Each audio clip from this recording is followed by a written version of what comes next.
Welcome, everybody. Uh, we are back from the holidays. It is the new year. Thank you for being here. And before we get started today, well, we'll have everybody introduce who we've got today. We've got Holly, Hi. and we've got Perp doing our art today. Hello.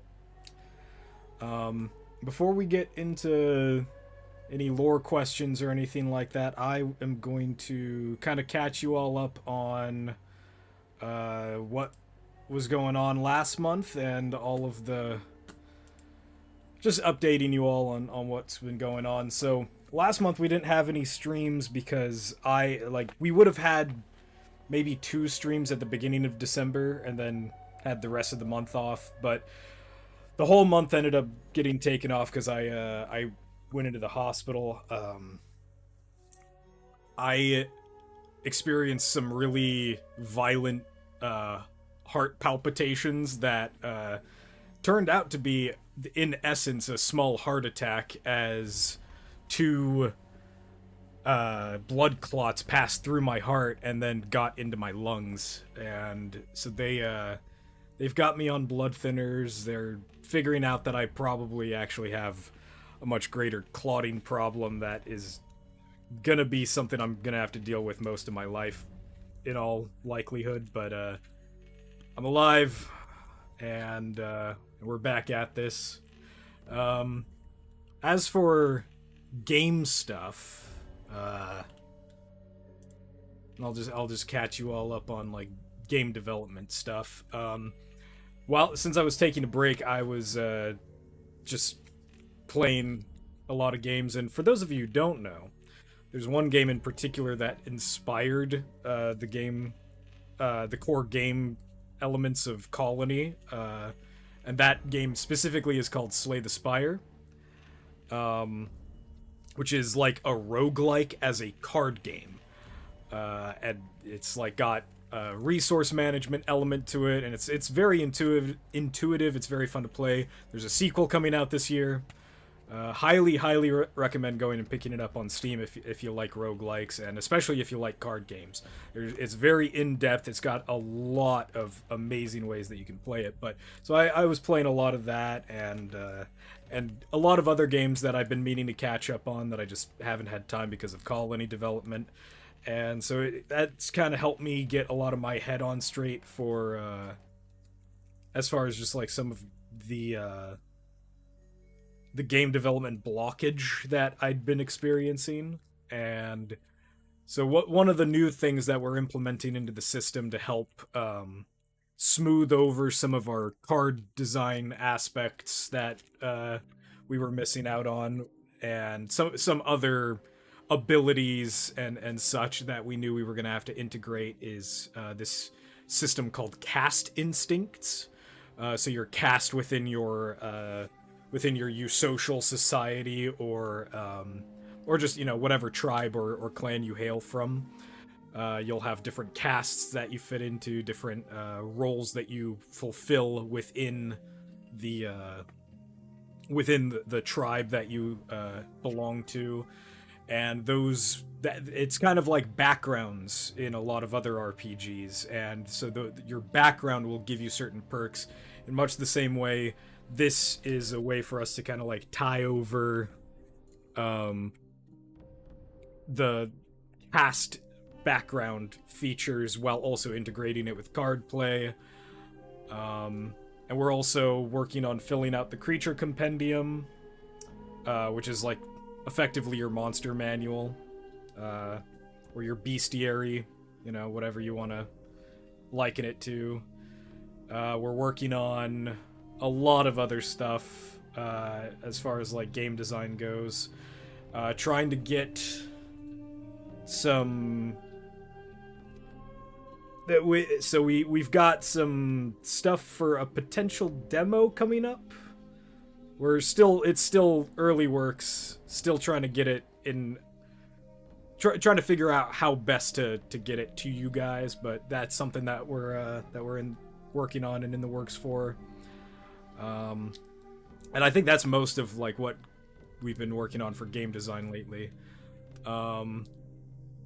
And then we're working on getting a new lore video out for the Song of Origins. We're working towards getting part 1 released by the end of January. That's the hope, at the very least. And we're close. I mean, this stream we're working on it right now, and we're hopefully gonna have it ready for you guys. If not end of January, soon after. We've also got. Oh, what was that? I was just saying, what screams Valentine's Day weekend? Then bugs. Bugs, yeah. Facts. Do you love your significant other? Get them bugs this holiday season. We got bit by the love bug. Just so Amen. happened to be a termite. Amen. Just so happens they were in your bed. The bugs are back.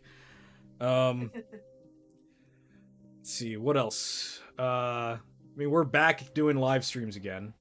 And we're gonna be trying to do them weekly again, as often as we can. And I think that's it. I think that's all the news updates.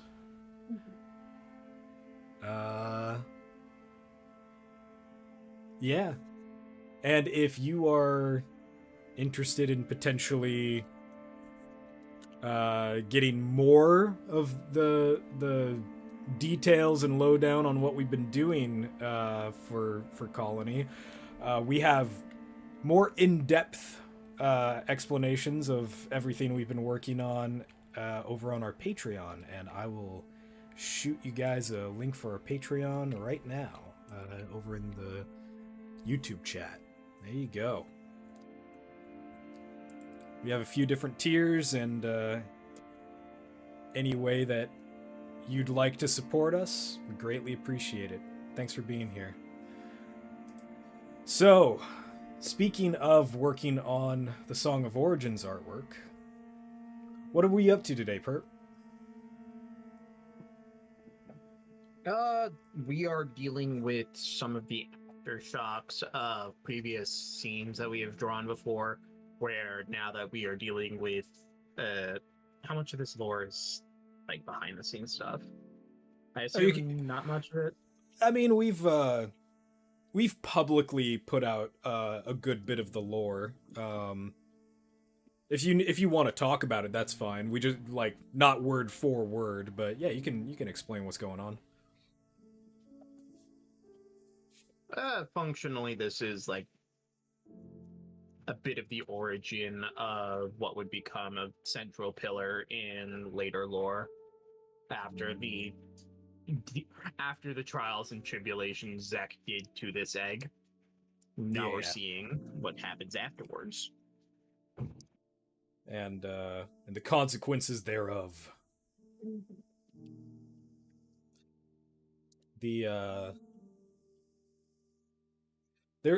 I know that so when I was still living in Tucson, there were a few folks who were interested in learning more about like the backdrop of the lore for Colony, and I wasn't about to like hand them over my my documents for the whole scriptures and everything, but I did some like live readings to some folks, and I think unanimously there was always like this like strange look that I always got when I mentioned that in the first part about it, that eggs were like one of the primary things about the creation of Aoyama and the creation of many of the most important features or creatures and characters within Colony. And I got asked why eggs a lot, like why was it specifically eggs, and I wanted to frame it from this perspective of the Sakuda trying to like explain in their own words, in their own terms, in their own understanding of how things were made, of how living beings came into existence. Because that for them, every single one of them comes from an egg or a pupa of some sort. They are born from an egg, and so I wanted to kind of capture that idea that that's their understanding of how living things within their universe from all walks of life are born to some degree. Um, and when it falls outside of that realm of their understanding, then they kind of think of it as strange or alien, or and in some cases it could even be thought of as unholy, or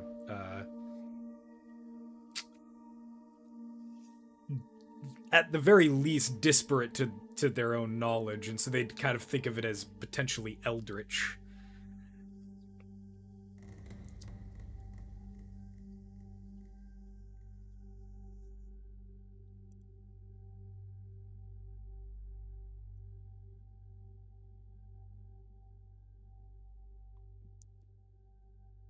But why X?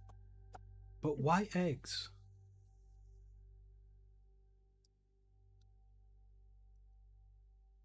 YXZ.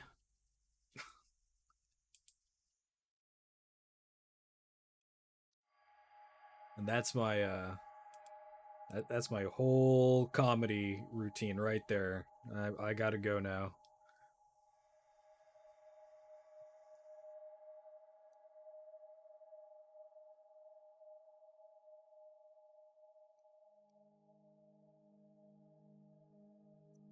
I'll tell you what, it has been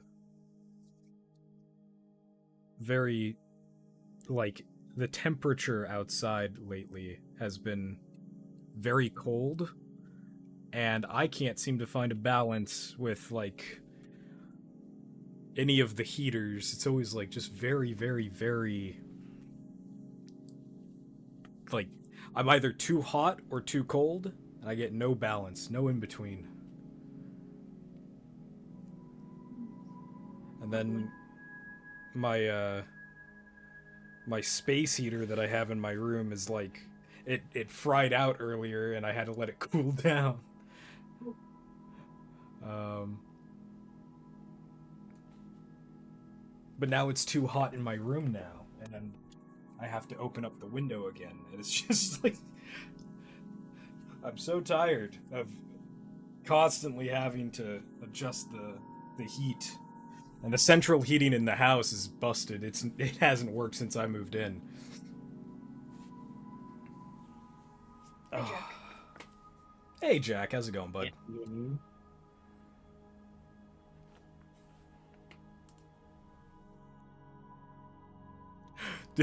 Do I have Jack's server muted?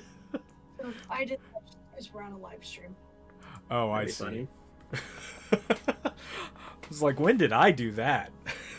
We're live, dear.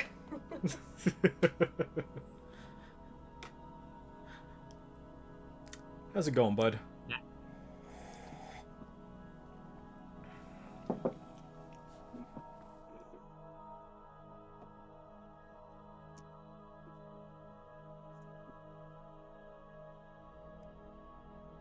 Oh, boy.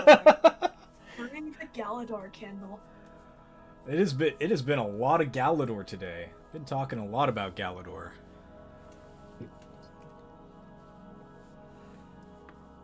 Wait. I know you guys found Galador sets when you went shopping. Where can I even watch the show? I will send you a resource. Okay, thank you. Yeah, YouTube works too. Enlighten the viewers with Galador knowledge, because I need to use the bathroom. Okay. Sounds good. It's Yes, available it at is. 240p. For those of you watching on YouTube, Galador. I'm not explaining Galador. Yeah.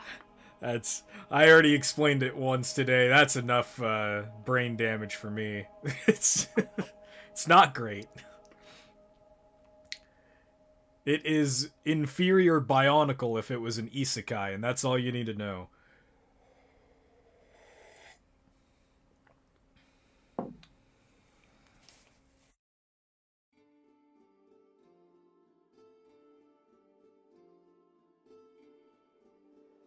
Yeah, Jack go- makes a good point. If you know what you're going into, and you kind of set your expectations accordingly.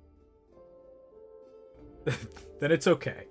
I mean, I feel the same way about Homestuck, but I'm not going into it. I don't think I could survive trying to get through Homestuck again. I made it to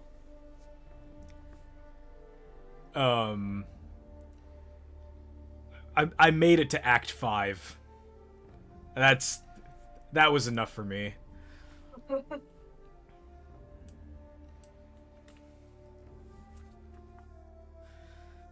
I will say though, of all of the Homestuck adjacent content, or just, Homestuck involved content, whatever the time looping one with the with all of the 8 balls and the card suits, whatever that Mission with the Midnight Crew. the Midnight Crew, yeah. That was very well put together. I still go back and watch that every so often. I think that's a very, very fun piece of storytelling, and it's very funny. It's very goofy, and in general, it all kind of makes sense.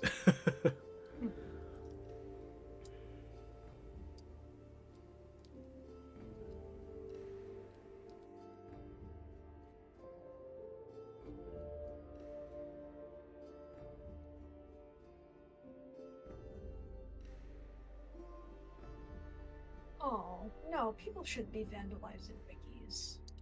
That's not cool. How's it getting vandalized? What are they doing?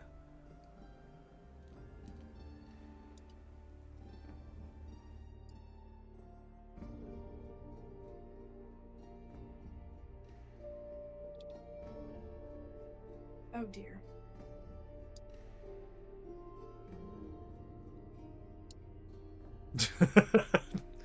Half the pages on the Galador wiki are nonsense, and you're saying that about Galador. That whole IP is nonsense.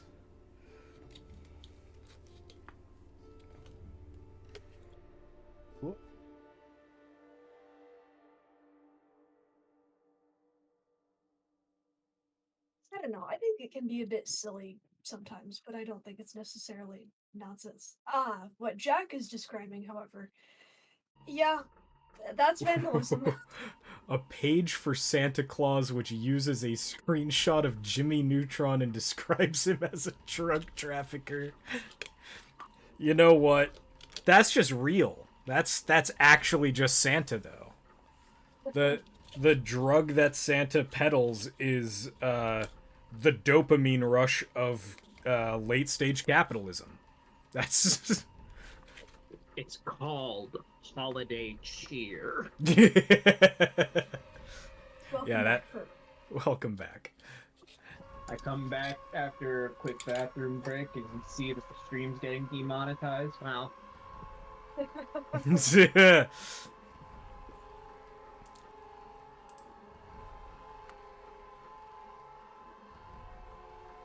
His elves are just clones of Phineas and Ferb.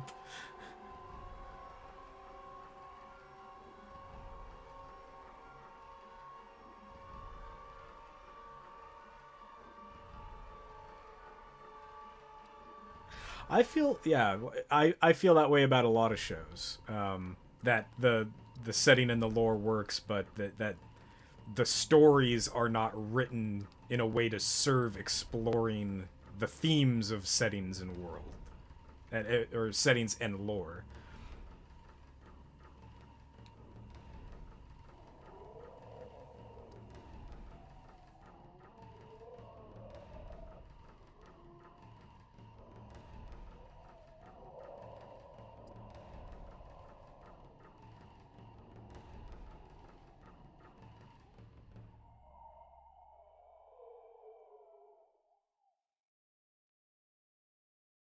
You know, there's some days that I kind of wish that Petrus would come in here and hang out with us and talk about media that we've been watching lately, because we've been watching his Dark Materials together, and that show's cool. That show has a lot of really interesting lore and world building, and it's all the story, the way that it's written in the show. I haven't read the books, but the way that it's written in the show is very, very, very well designed to keep like the mystery intact until you absolutely need to know things.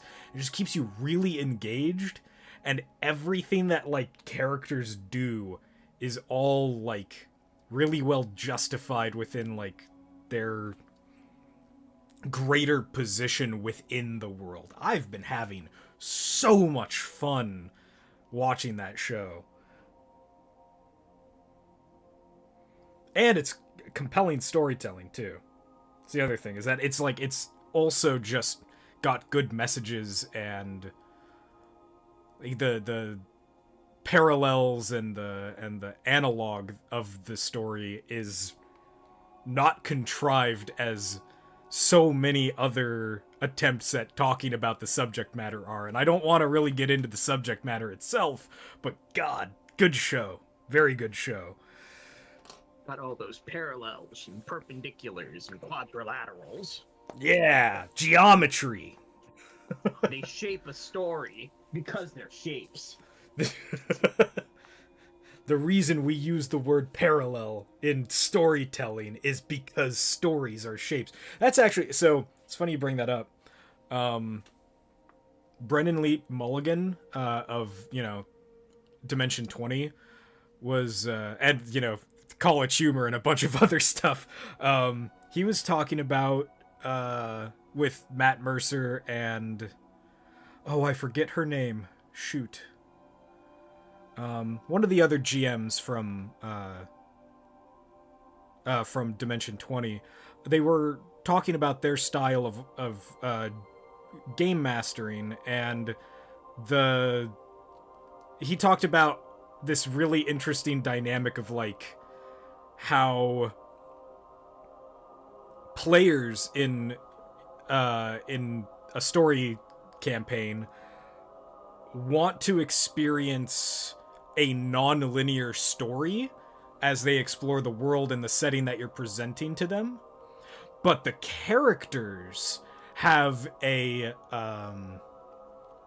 desire to get their task done in as straight of a line and in as direct of a line as possible. And so he talks about how his job as a GM is to find the balance between that, of like saying that the players and the characters are water flowing down a hill, and his job is to create diversions on the hill that are in a satisfying enough shape to keep the interest and engagement of the player, while justifying it through the story beats to make it justifiable to divert the characters off of their path. At least for the path of least resistance that the characters want to have. And so he talks about how his way of storytelling is to just pull shapes out of his trope basket to plug them in to make sure that the shape of the storytelling is consistent, and that it is interesting and engaging for both the player and the characters. And I thought that was really cool. I really like that explanation. So yeah, this is where we talk about the great stuff that other people are doing, by the way.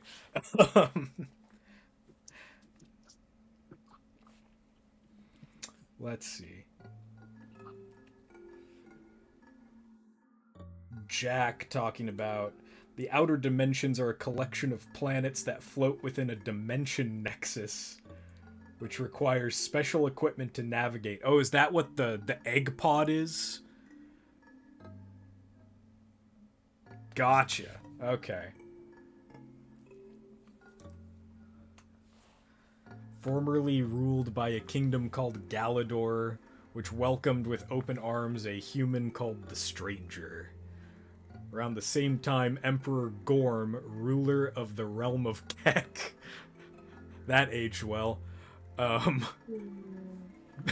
begins sabotaging the outer dimension's ability to communicate with each other and trust Galador, pinning all the blame on the Stranger.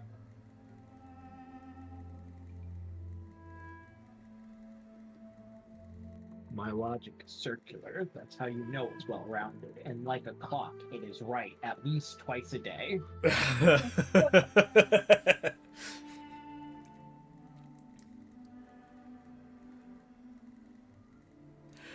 It takes like 10 episodes for that whole backstory to click into place, and it feels like if the show just slowed down, it could have laid all that out by episode 3.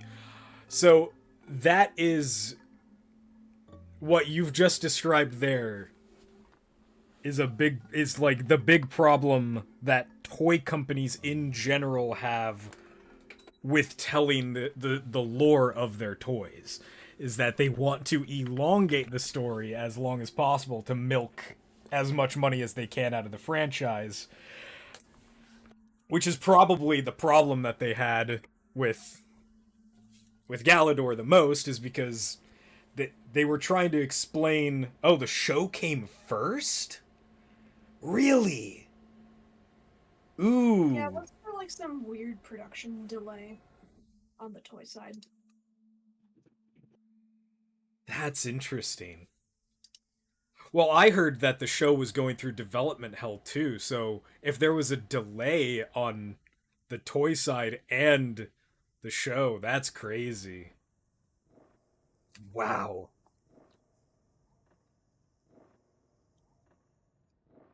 What an insane miss from Lego, man. Yeah, what you were saying earlier about the storytelling kind of falling by the wayside, I think is a problem that we see across several of Lego's more modern offerings. I agree. I also, well, and I'll also say this, one of my biggest issues that I have with Bionicle was that the story did not come first, the toys did. And that actually seems like antithetical to what happened with Galador, is that the story was in too deep of development before the toys even were. Man. That's brutal.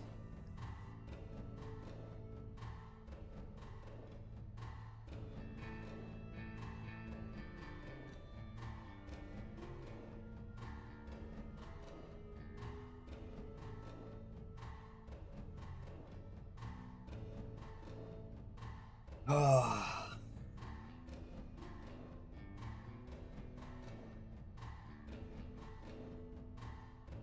Lego, contact me. I want to revamp Bionicle, but just the story, please.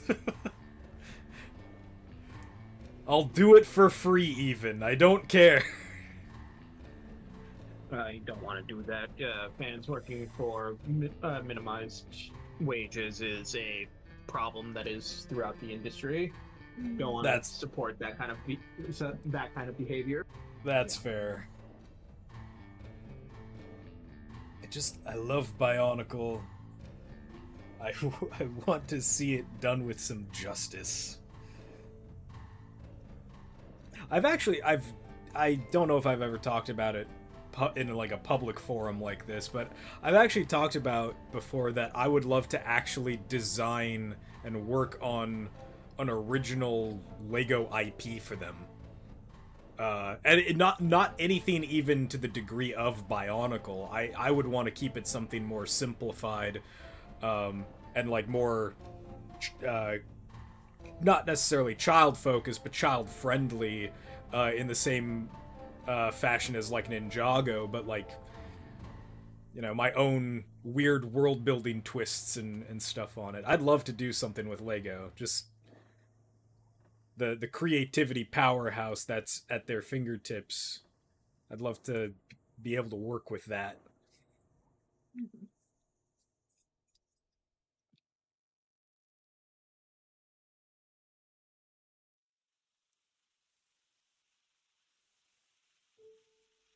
Lego, help me make colony sets, please. It would be fun. Kids like bugs.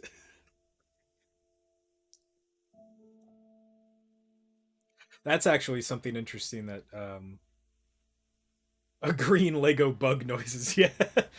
I actually just I built that set just after Christmas. My Jade, who works on this project with us, I bought her that set back in the summer, and we built the praying mantis and the butterfly, and then we were going to work on the beetle, and then we just didn't get around to it until Christmas time. But yes, please, Lego, do more bugs. I'd love to have like an anthill or something like that. That would be cool. Um, but speaking of kids liking bugs, one of the fun things that so my friend in Tucson, her kid's middle name is my name. So I have a namesake at the very least. But the he's been into bugs for a while, and so when I was working on colony stuff, he would ask me about it every so often, and it was always fun, like being able to show him like all the cool art that Matt and Perp were working on, and it was a lot of fun. And he would show me all the dead bugs that he had in his collection. Um, Kid is much braver than I did not like bugs when I was a kid. I didn't like bugs until I started working on Colony, if I'm being real. Really?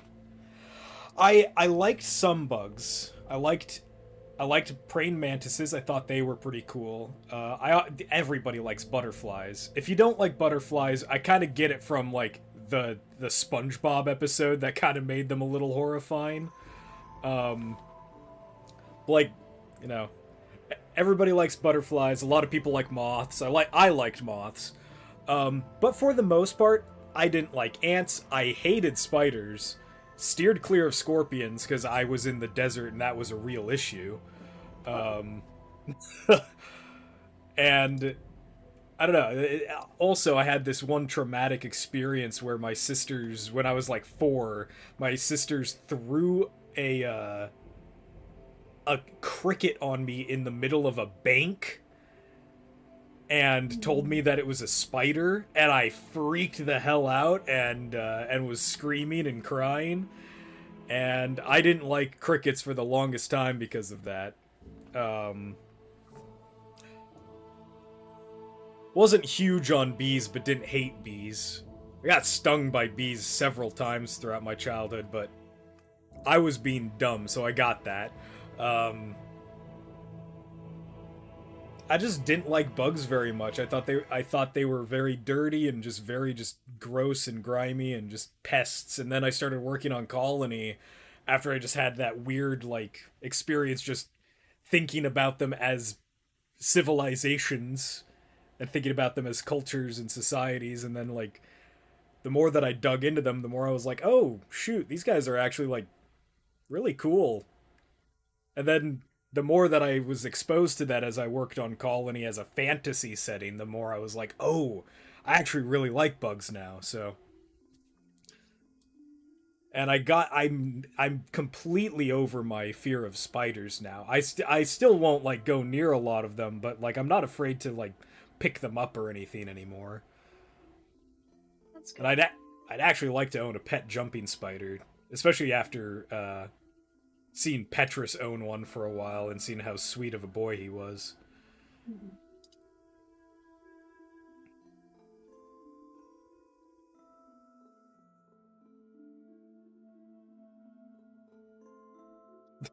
Breaking news: Meerkat, the bug guy from YouTube, didn't like bugs. Yeah, real. That was, yeah,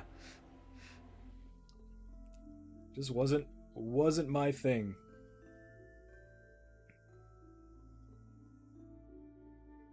But like, I think the moment that I realized that I was over my arachnophobia was I was at I think I probably told this story before, but I was at the Insect Fest at the University of Arizona several years ago now. I want to say it was like 2021, maybe 2019, I can't remember. And there was a line to pick up some hissing cockroaches. I was like, yeah, that's cool. Hissing cockroaches are kind of cool. And like pick them up and pet them and stuff. And about halfway down the line, there was another guy who had a pet tarantula that he was offering. He was like, if you guys would like to pick him up and pet him, you can. And nobody was taking him up on the offer. And I was like, you know what? I'll see if I can handle it. And the thing was like a dog. It like sat in my palms and like nestled in and was like, ooh, cozy. And I was like, okay, I'm about it now. And that was the moment that I was like, hell yeah, I'm into spiders now. That's cool. I'm also kind of one of those weird guys that talks to animals when I'm on walks. And like if I see like a squirrel or something, like I'll wave and say hi. Or if I pass by a duck at a pond, I'll be like, "What's up, duck?" I'm just one of those. I'm basically like a senile 60-year-old man in a 30-year-old body, and I'm all right with that. I've found myself over the past few years also talking to bugs. If I'm like outside smoking a joint or something like that, and like there's a spider on like the like near my chair or something, I'll just be like, "What's up, dude?" Especially if it's a jumping spider, I will actively go out of my way to see if a jumping spider will let me pick them up. I like jumping spiders. And then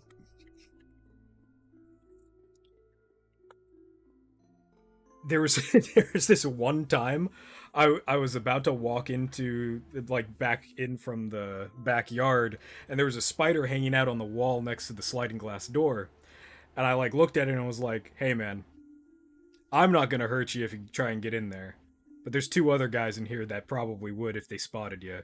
I was gonna say this: go in at your own risk, do what you're gonna do, but I would recommend against it. You're safer out here. And like I stared at it for a solid 10 seconds, it turned around and just started crawling the other way. I'm the bug whisperer, man.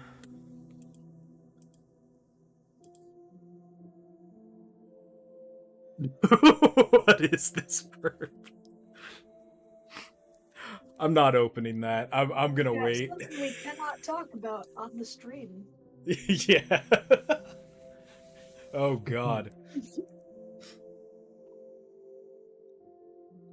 Oh good, I'm glad I'm not the only one who talks to the animals at the park. Hell yeah. Makes me feel better.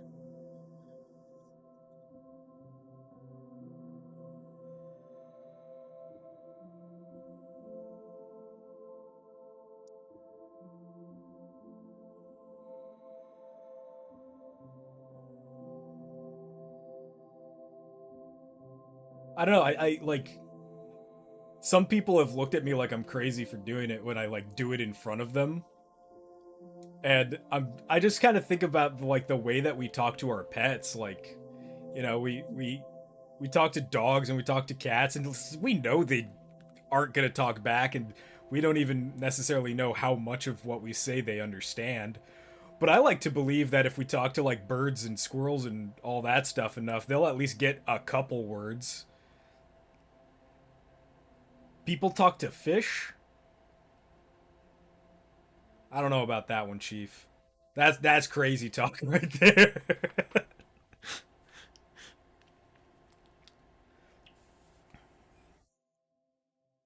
I'd probably talk to fish if I owned fish. I'm gonna be real. Well, I'm sure they would acclimate to seeing you over time. Yeah.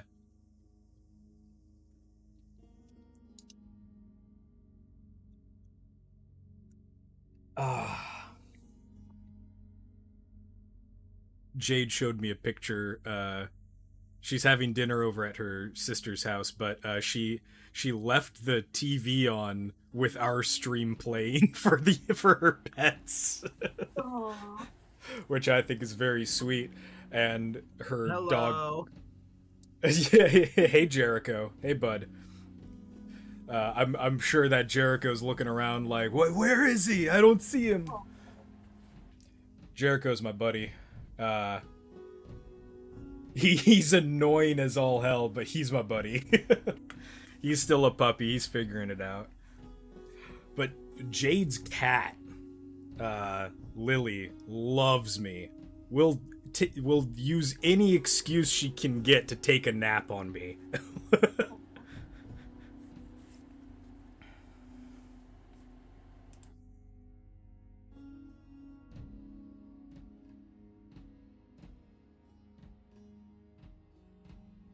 Not that I'm necessarily special. She loves everybody, but, you know. She is one of my favorite cats.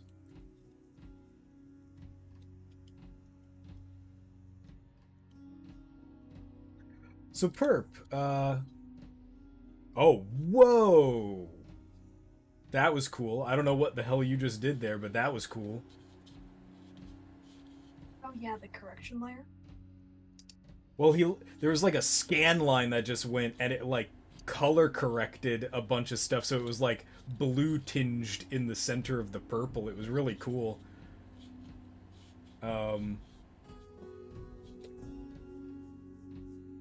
So Perp, what's your process thinking about what you're making right now? What are you thinking about?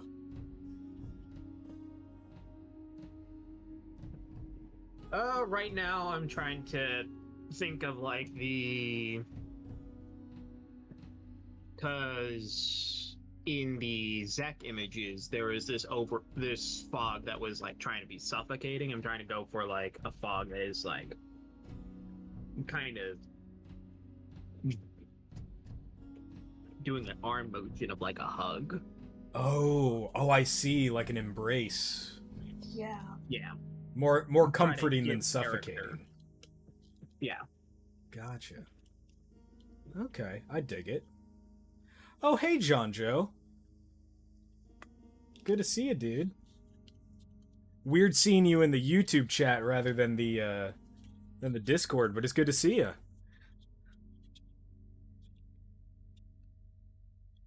The guy who takes care of Leon the lobster talks to him and his cadre of aquarium friends. Hell yeah. Oh, who's this cat you've posted? Is that yours and Holly's? Oh, yeah, one of my parents' cats. Oh, Earl Grey. He Mhm. looks like an Earl. He guards the Does toilet. he also have a list?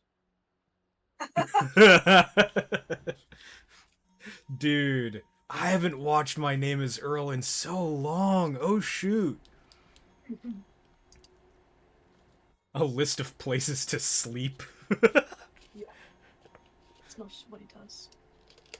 You know what? If I was a cat, I'd do the same thing. Mhm.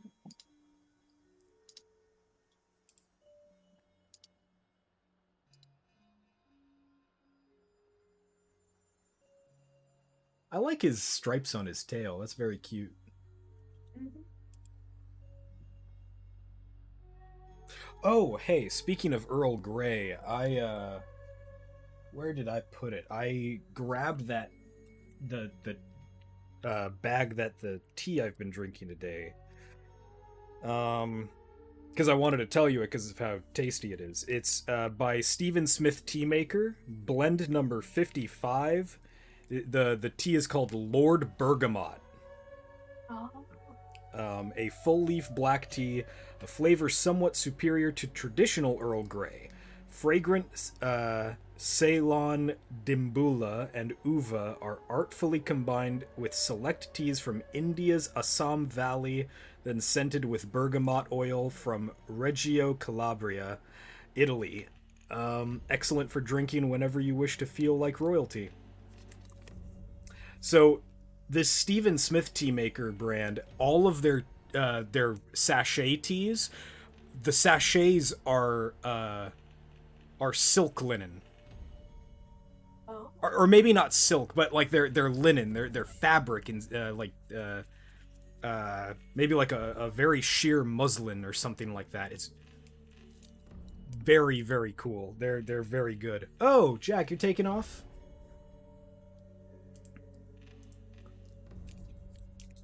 Yep, back to Galador research, looks like. Okay. Well, have fun, bud.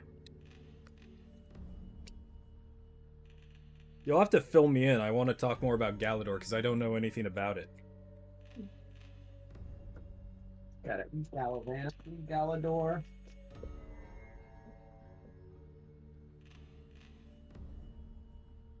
Tapping into Discord streaming is power intensive. I see. Okay.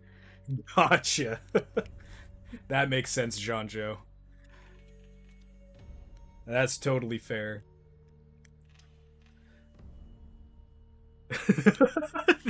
The instructions on the back for this tea: bring spring or freshly drawn filtered water to a rolling boil. Steep 5 minutes while pondering the Earl's affair with the Duchess of Devonshire.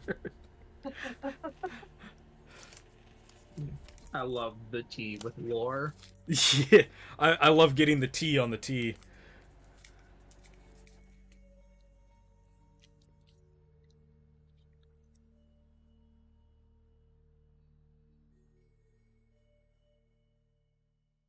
Yeah, this tea is very good, and I would highly recommend it.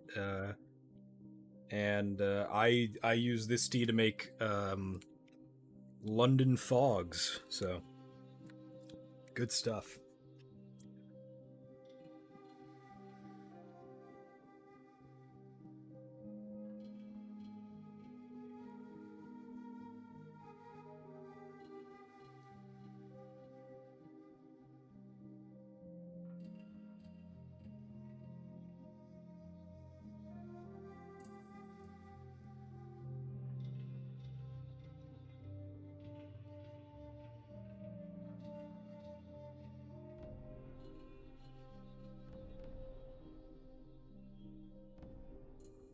Your billowing smoke detail is like so it's so tangible. It's so like it feels like puffy clouds, and I really like it. It reminds me of like video game art assets, like really heavily stylized ones where it's like where the smoke is like layers of 2D artwork that are like swirling and billowing. They make that really like hypnotic effect. That's what your smoke effects always remind me of in your artwork. I love it. I love this stuff.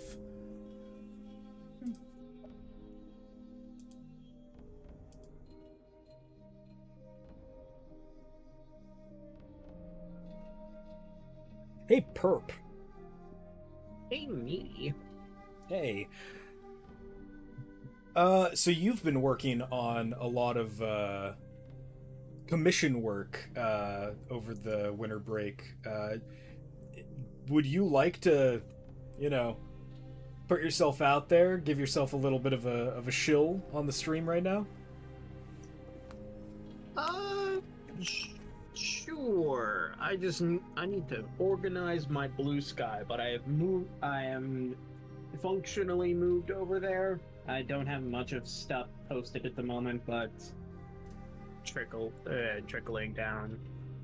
Yeah. But Okay. if easy enough to contact, I think the easiest way to get into contact for like commission work is Discord at the moment. Gotta set up Gotcha. forums. And I obviously highly recommend giving money to my friends. Please commission him. Yes, paid per money. As well as Matt. They're both great. I don't know if Matt's commissions are open, but Perps are, so go inquire. Mhm. Yes, as you've all seen for yourselves on these streams, they both do really excellent work. Yeah.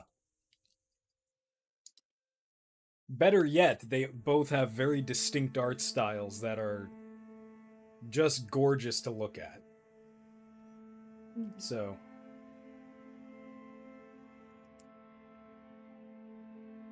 Jeanjo intends to try commissioning soon. Aha. Ooh. Ooh. Money. Money. Please, yes, and by the way, this is helpful for me as well, because you know, we do pay our artists what we can from our Patreon funds.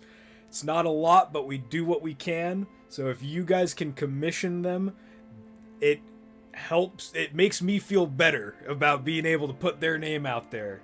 So please do commission them.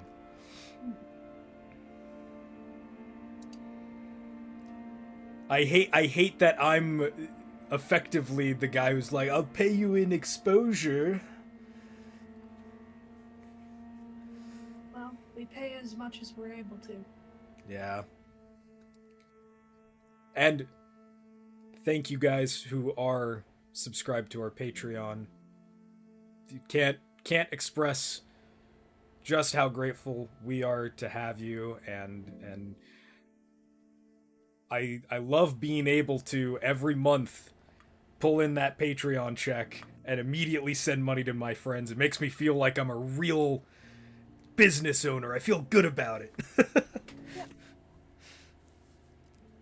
And by the way, if you need a little bit of an incentive to consider signing up for the Patreon, we are probably going to be previewing some things from part 1 of the Song of Origins pretty soon. Can't say exactly when, but if you're there, you will see it first. Yes.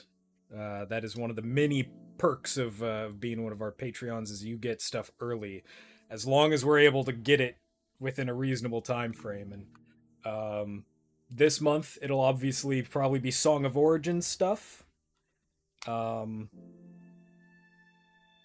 hoping, and in fact, you know what? I will. Oh, you know what? Let me also copy that link, and I'll throw it in the YouTube chat. There we go. I'm hoping that within the next couple weeks, if Holly, if you and I could like maybe get together and have a chat after the stream about getting a little teaser out for the patrons, that would be amazing too. I'd love to see what we can edit together for them. Yeah, we'll see what we can do.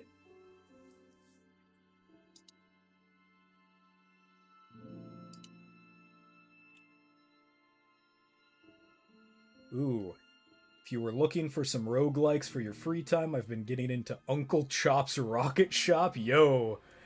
Also called IKEA Manual Roguelike. It also has great atmosphere. Sweet. You know, I've been getting more and more into roguelikes. I'm not huge on roguelikes. I actually am overall more a guy who likes like long format storytelling. If you've got a game that I can sink 900 hours into, I love that. That is my jam. I like getting a lot of mileage out of the games that I buy. It's part of the reason why I just keep going back to Minecraft. It's not, I don't have a problem. You do. I do. I do. But you know what? Minecraft's great.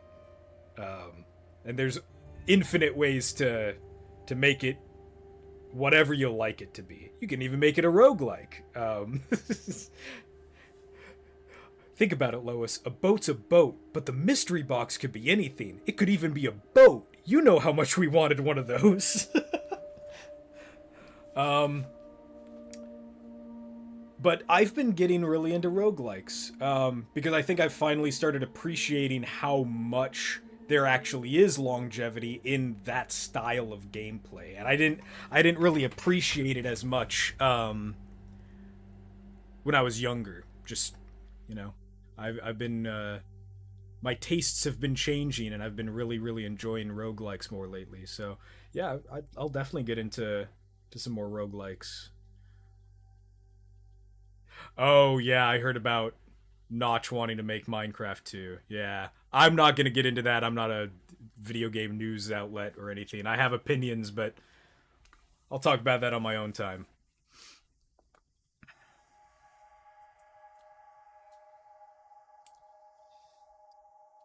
I think one roguelike I've been wanting to get into, don't have the money for right now. Like, I don't have money in general most of the time, but one roguelike I've been wanting to get into is Dead Cells.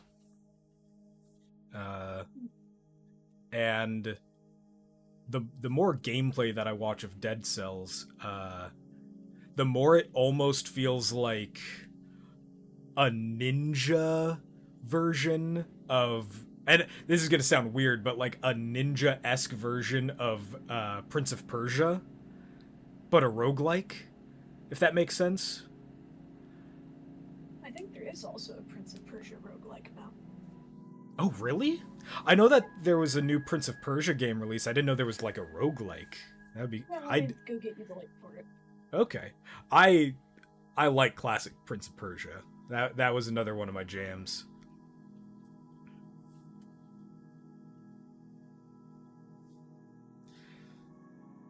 Side-scrolling platformers that have like really in-depth movement are always a favorite of mine. Really, Keeping up with the Oddworld stuff. you know, I've only been exposed to maybe like one Oddworld game that my buddy Chris growing up. My friend Chris loves Oddworld. Played through all of them. I'd only ever been exposed to Oddworld through him. I only ever watched him play once. So no, I don't know much about what's going on with Oddworld.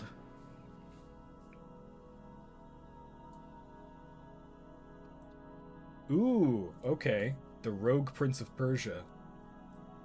Okay, I'll check that out later.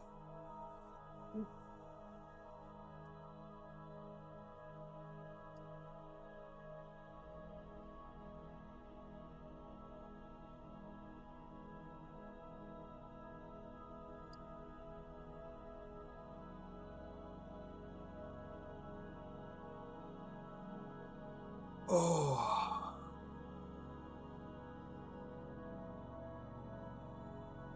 Trying to think of cool stuff we can talk about with colony development recently.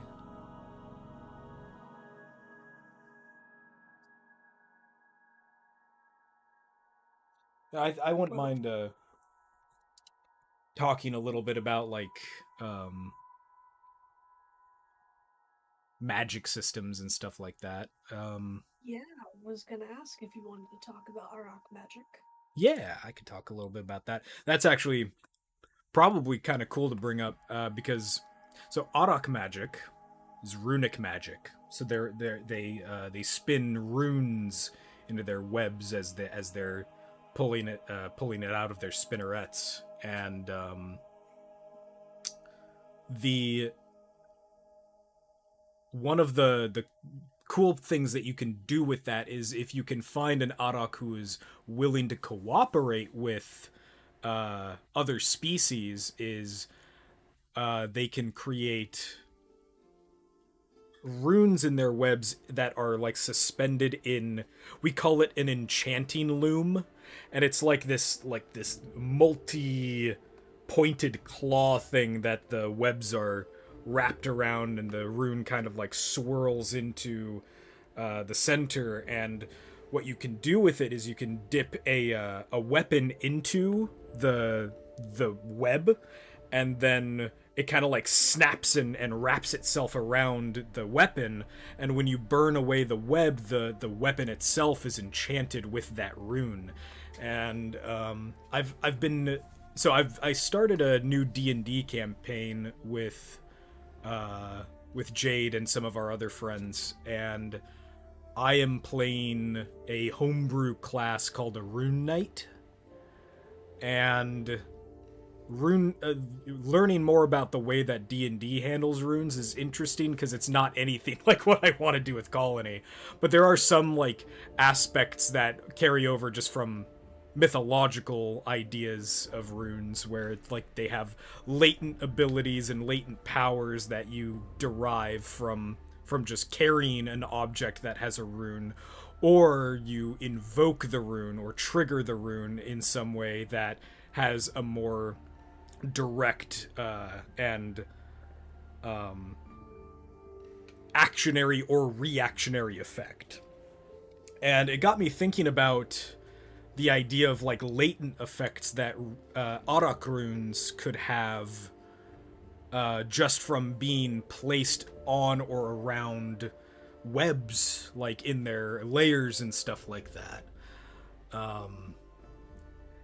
So that's like been one of the things that I've been like exploring and thinking about as we've been developing Auroch magic. Still haven't really gotten into like a symbology for it just yet. I'd probably want to work with our artists to get some of that stuff laid out, but there's been some cool development with that. I've also been exploring more ideas surrounding Auroch culture and societies, because Auroch are more solitary than what you would expect out of Sakuta societies, but when comparing them to Ulukuta, Children of the Amber, the monster races like, you know, scorpions and all that, the scorpions are far more like solitary, and they want to stay out in their like on their lonesome in the deserts and or in their layers. They don't really want to contact others, and they really only meet up with other Ulukuta as is necessary. Whereas with the Auroch, they mostly stay to themselves, but they occasionally will venture out to go and meet up with other Auroch, and they have a little bit more of like societal expectations between each other because they are regarded as being like the favorite of Zek's children. They like there's many of them that feel a necessity to uphold specific rites and rituals surrounding Zek worship. And they are also tasked with like guarding and securing and administrating within specific areas of like geographically where they have like what they call silk temples and stuff like that are meeting places that hold significance to their history. So they're very much more socially inclined overall than other Ulukuta species. And I'm trying to find more ways to explore those concepts.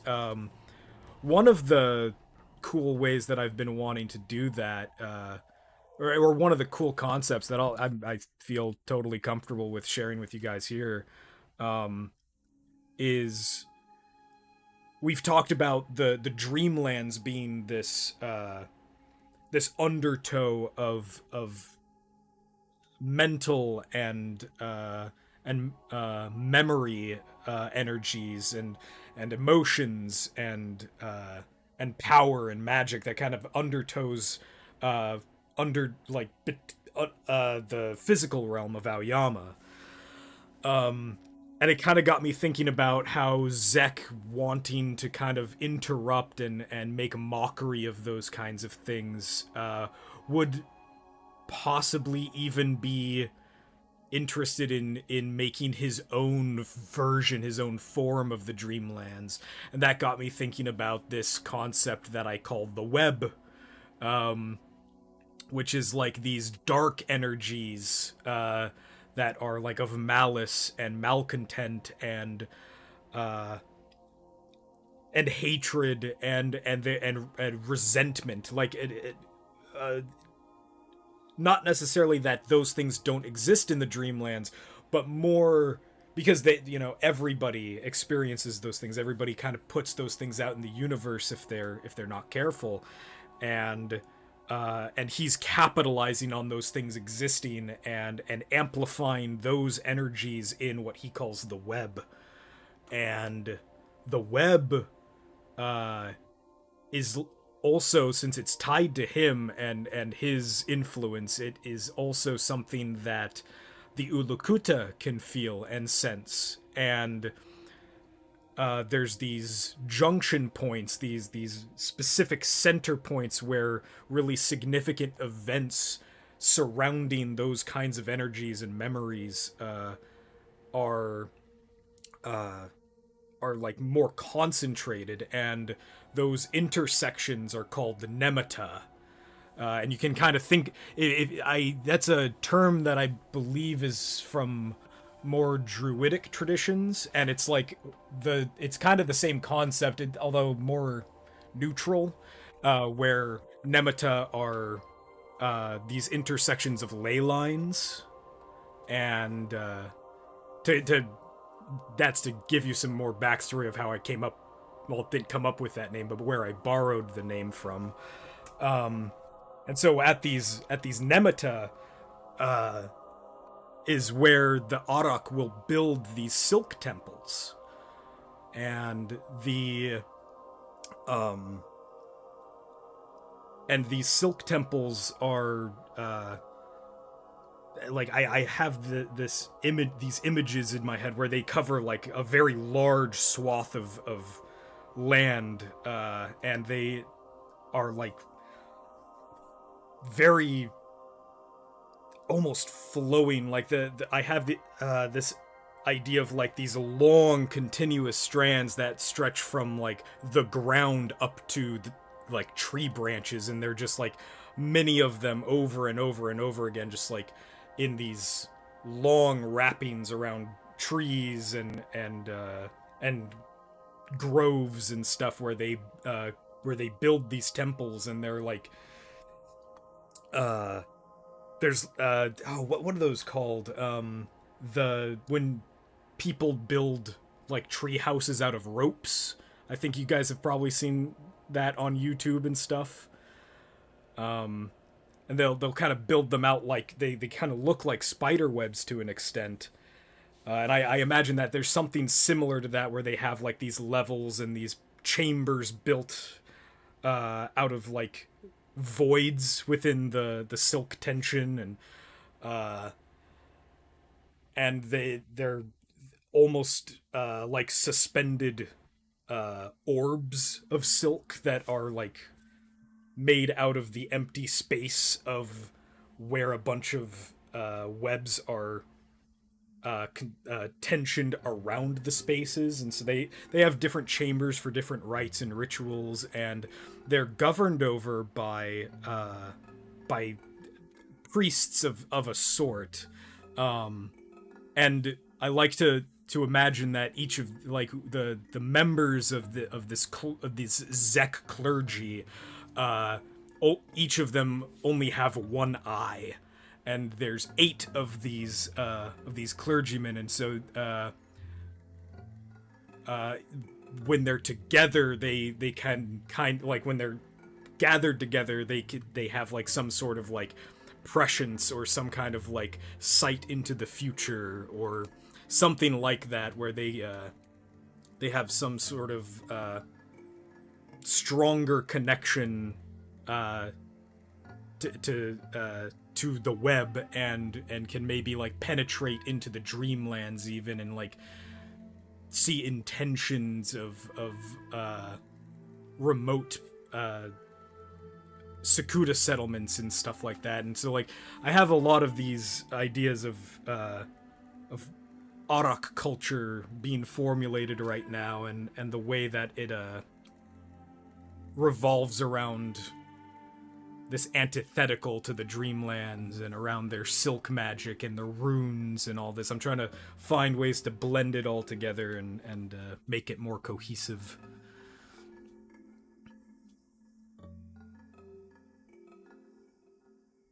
So anyway, that's my that's my little rant for more Auroch lore for you right there.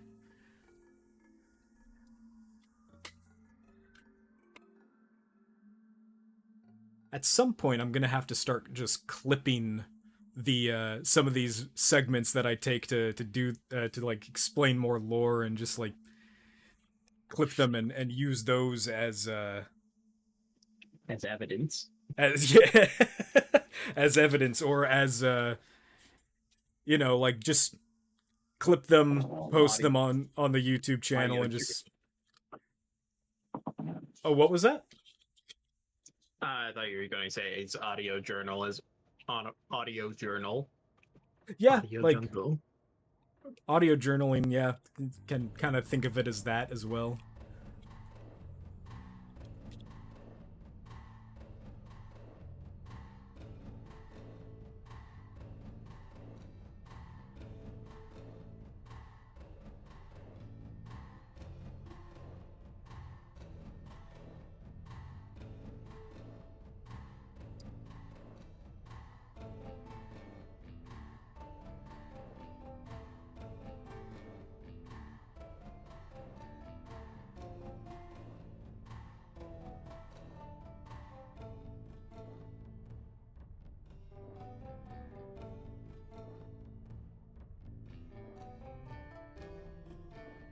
I've also been thinking, like, obviously with all of that said and talking about the runes and the Auroch magic, I'm also like, it's been a lot of me studying runes in traditional mythology and other cultures, and especially like runes in Norwegian traditions or just Viking and Scandinavian traditions in general. There's a lot of like really deep and profound meanings to their runes and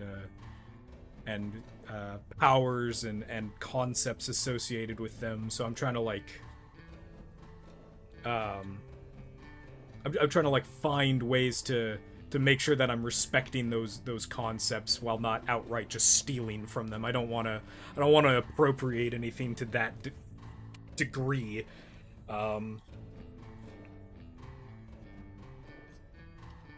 I feel like that's like a lot of the ground that I have to be very careful treading whenever I'm working on colony stuff is appreciation and inspiration, but not appropriation. Trying to understand the purposes of specific traditions and mythological stories, and trying to find ways to interpret them into more broader concepts that aren't directly lifting from those traditions. I don't want to be pulling any J.K. Rowling's up in this. This is the exact opposite of what I want to be doing.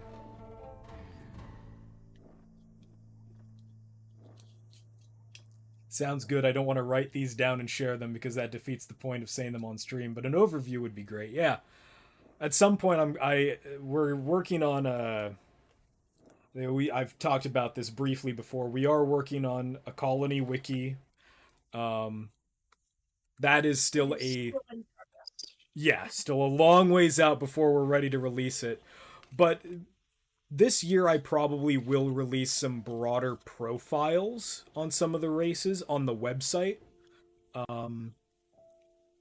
Perhaps in the future those may be like recorded as like voice spoken word lore videos with accompanying artwork, maybe. Probably not this year. We've got a lot on our docket already for this year, but that's probably something that we'll put out in the future.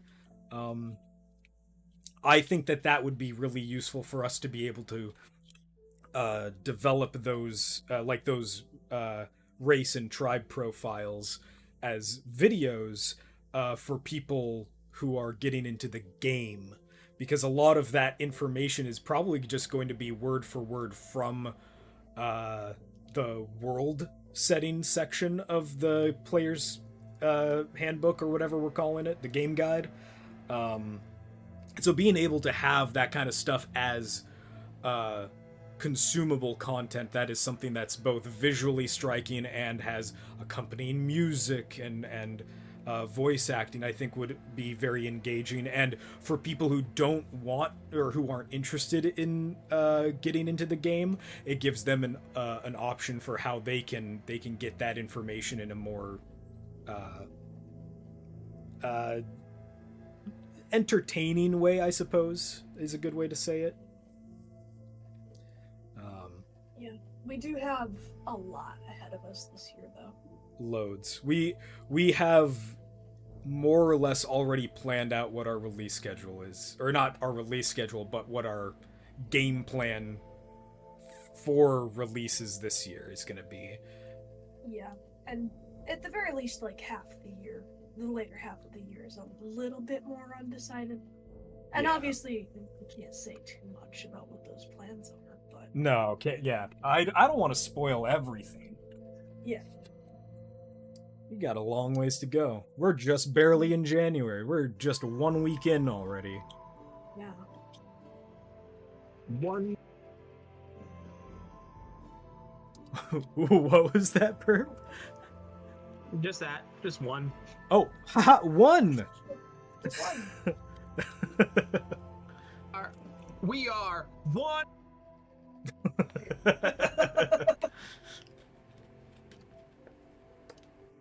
Also, something like an ARG would be sick. An ARG would be cool.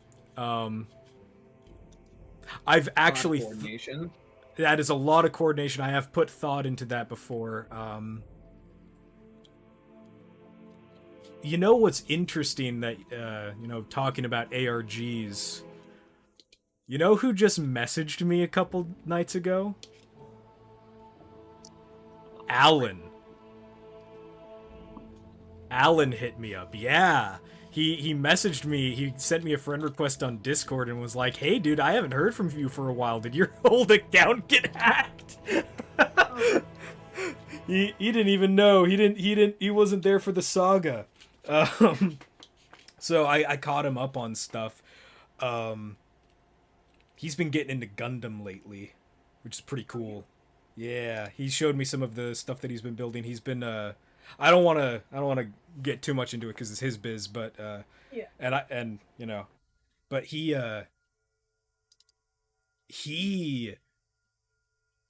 has been like starting his own stuff that I'll talk to you guys about a little bit later, I think, because he at one point was offering to do some like app development work for RSG back in the day. Long time ago. Long time ago. No longer in the pipeline for any of that development, obviously, but he did at one point offer to potentially do some stuff with Colony, and I never took him up on it because we weren't in a position that his expertise and talents would have helped us. But with the way things are going right now, it might be cool to see if he would be interested in doing something with us. I don't know exactly what just yet, but like start laying down some of the groundwork for collaboration. I love Alan to death. He's so cool.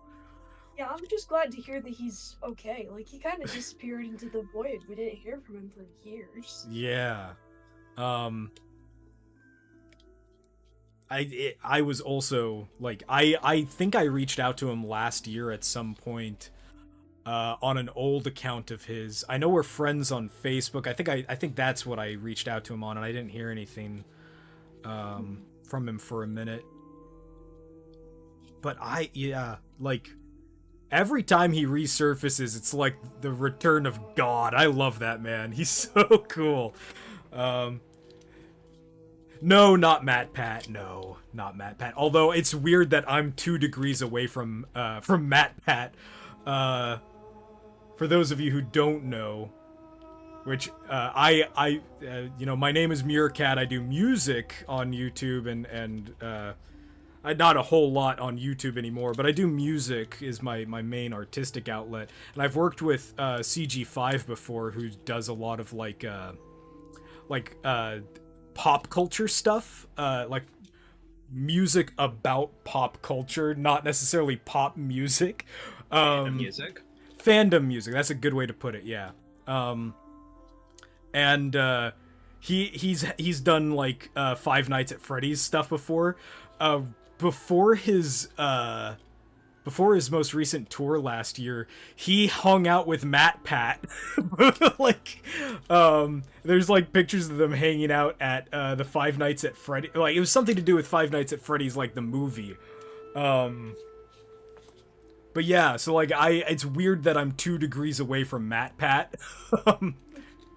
I'm also 2 degrees away from like Jimmy here and stuff like that. It's very strange, like being barely adjacent to big YouTubers that I like, that I've watched for years, and it's all because I make weird, goofy music with with CG5, who is, by the way, if you're curious, Charlie is a delightful human being, and I love working with him, and he's very talented. And him and I are going to be working on some music actually this week later, but I'm not telling you what that is, because that's hush hush on the down low. But yeah, like it's very, very bizarre.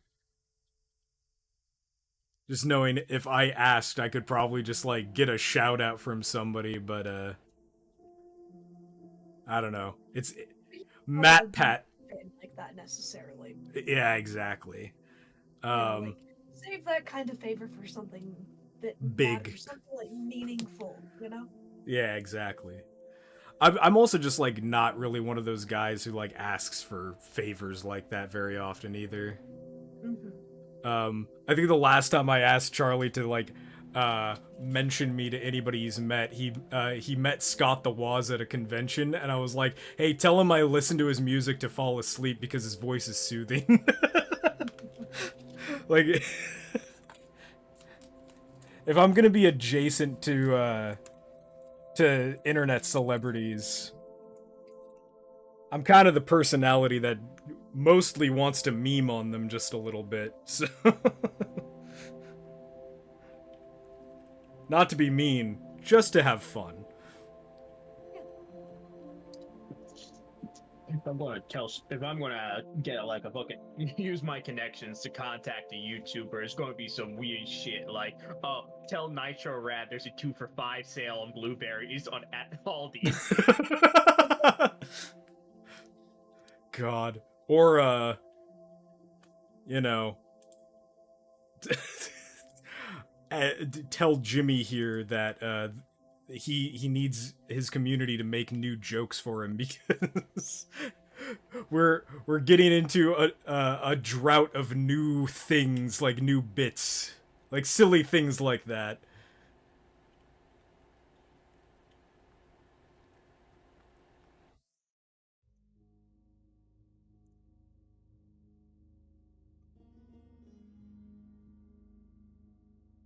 It was also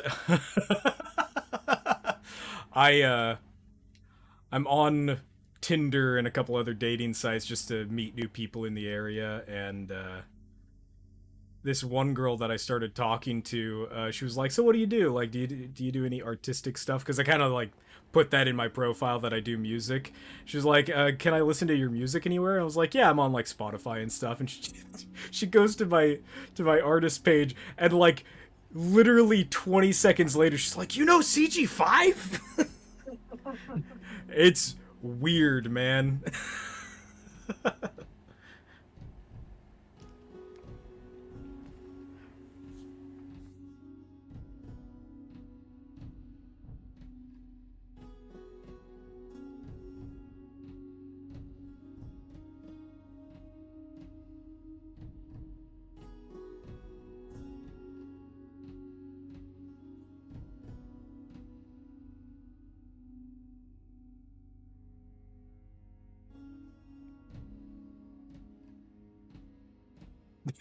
I thought you were boring, but you know someone cool. Great. Yeah. So, a little bit of my own feelings towards that. Yeah, I I can't lie.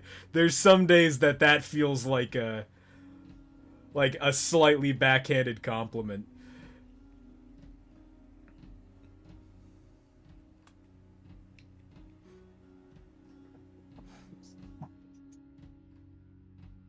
Nah, but she was pretty cool. We're meeting up for coffee tomorrow. Oh, good. Yeah. I also I I do, you know, some of you may also know that I do independent film work every so often. I like to act, I like to do score work or just like be a production assistant. I like doing everything on a film set. It's fun. It's engaging. I like movies, so why wouldn't I want to work on them? And so I've been getting more. I've been getting to know more people in the indie film scene here in the Portland area, and it's cool. I I have met some very interesting people so far.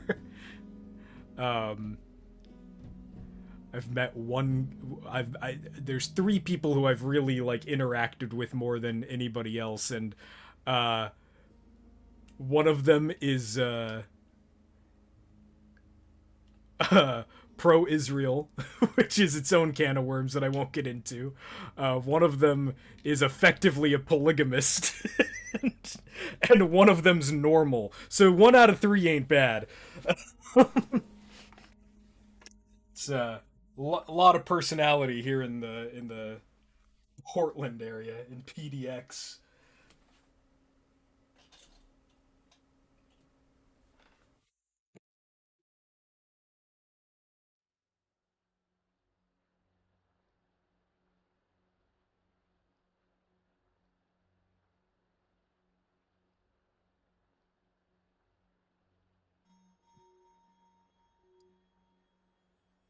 It's very strange being an adult, uh, going through the same rounds as like, it's like when you're a kid and you move to a new place, you have school that is kind of like your go-to to start developing new social groups and interacting with people.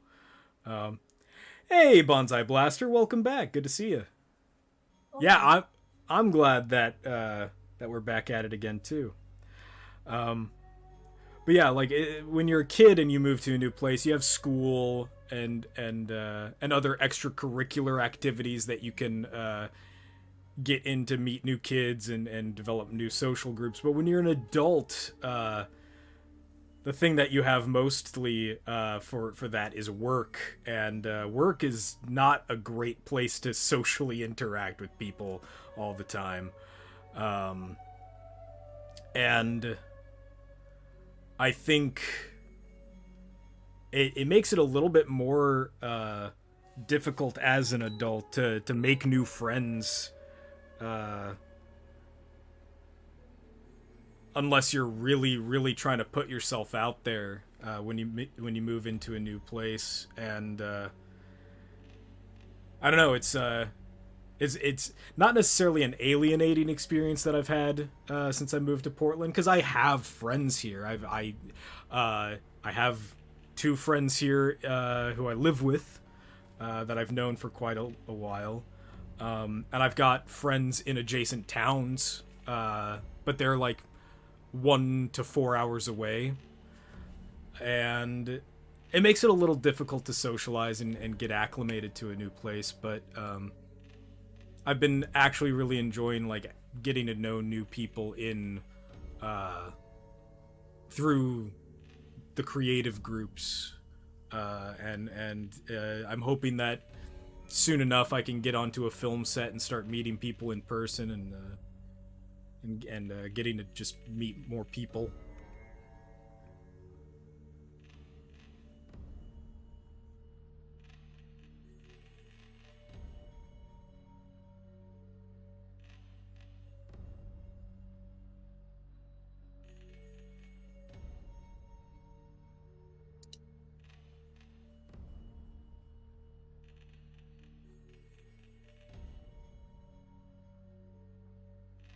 feel that the world could need some Tinder with friendships. That is kind of like, I think there's, when I was on Bumble, which I don't like Bumble much, Bumble has like a feature that's like if you're just looking for friends. I think Facebook dating also kind of has a feature like that. It's not necessarily that it doesn't exist. I think that a lot of people just don't know that those kinds of things exist, or they're features that are hidden behind the main function of an app.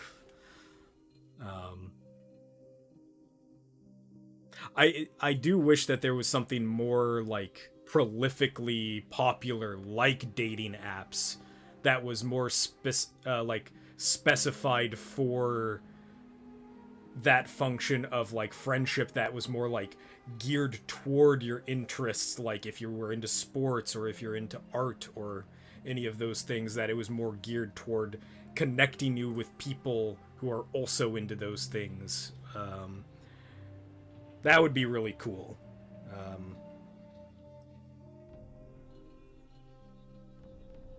Shoot, there's just an app idea for you if that doesn't already exist. Any app developers out there who watch our stuff. Alan.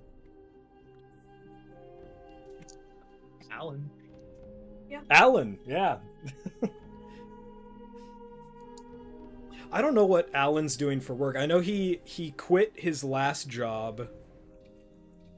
And he's just been like doing his own thing for a minute, and I think he when we were talking about him doing Gundam stuff, he was like, I'm actually thinking of selling one of my Titan Matanuis and my Karzani sets to pay for my Gundam for the year. And I was like, oh man, what a sacrifice. And he's like, yeah, then I'll only have 4 of each of those left. And that was a very Alan thing to flex about. I forgot that man hoarded a lot of the rare Legos, a lot of the rare Bionicle sets back during the peak of mask posting.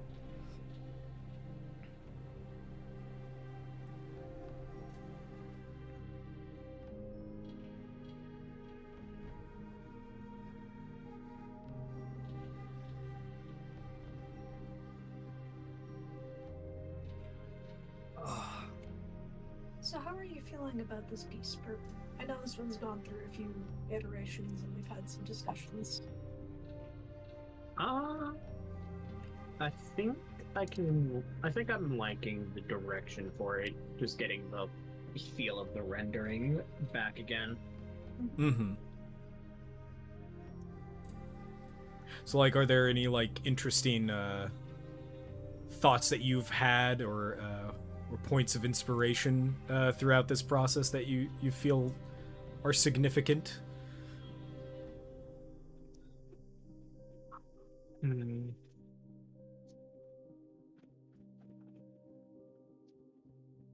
I guess finding the character of characterless characters. Like, there is no, like, physical thing that these guys are all kind of the same with the whole, we don't have a body and we kind of were within the same, like, structure of family of stuff. So, like, how do you differentiate something that's supposed to be exactly the same? Right. How do you give incorporeal things personality? I get what you mean.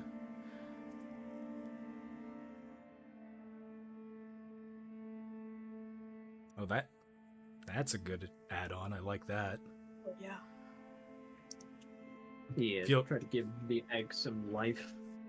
Yeah, almost feels like the dust settling on right after it's been crushed. Yeah. Ooh, also like a little bit more visceral, but you know how sometimes in very gory movies, if it's like cold out and somebody gets like sliced open or something like that, there's like a burst of steam that comes out of them. almost has that feeling to it.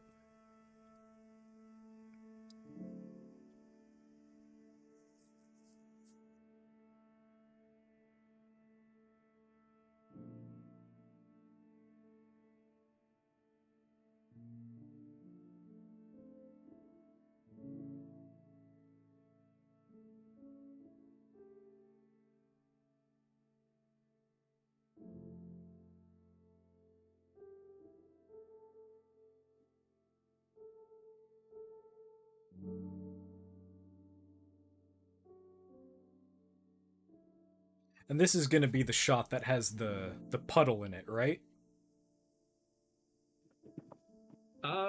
If that can work, potentially, yeah. I might also just kind of like tweak it so that way you see just kind of like a little bit of Okay. Oh yeah. Yeah, whatever ends up working for the composition of the piece, you know? Yeah.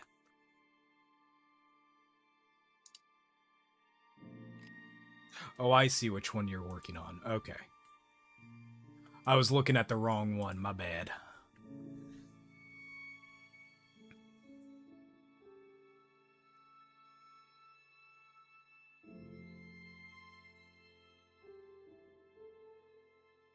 Oops. It's also another thing of that is challenge with these is I settled on these guys being constellations. How do we make more fun little fucking what kind of angles can I put things in so that way there's like this level of you actually seeing these fuckers, Yeah. these Mhm. fellas. All my fellows. All my fellas.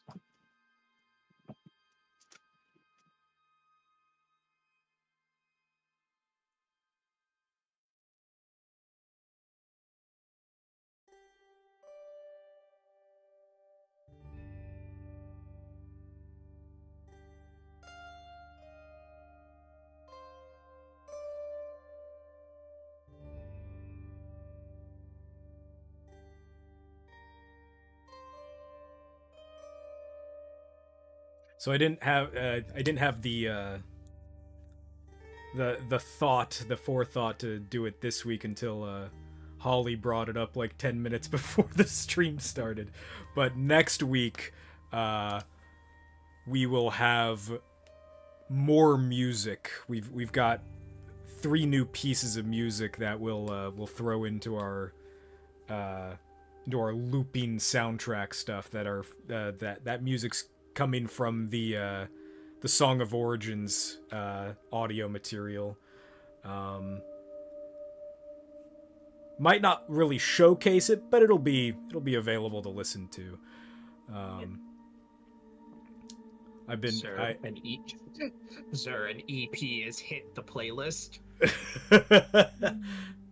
that is the plan for this year. Actually, is that once the Song of Origins, once all 3 parts of that are out by the end of this year, we're gonna release all of the music that was used for it onto Spotify as more supplementary music that you can enjoy and listen to.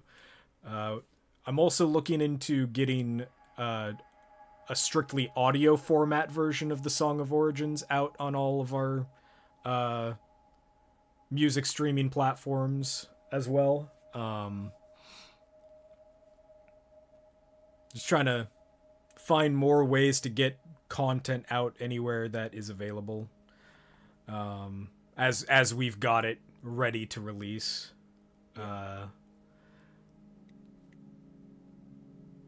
I'm hoping that by the end of having all 3 parts finished, we're planning on releasing like a super cut. That's gonna be, what did you calculate it to be at, Holly? It was like 45 minutes. 45 minutes, I believe, yes. Yeah. So very long format video that you can put on and just chill and listen to exposition and and music. So something to look forward to for the future.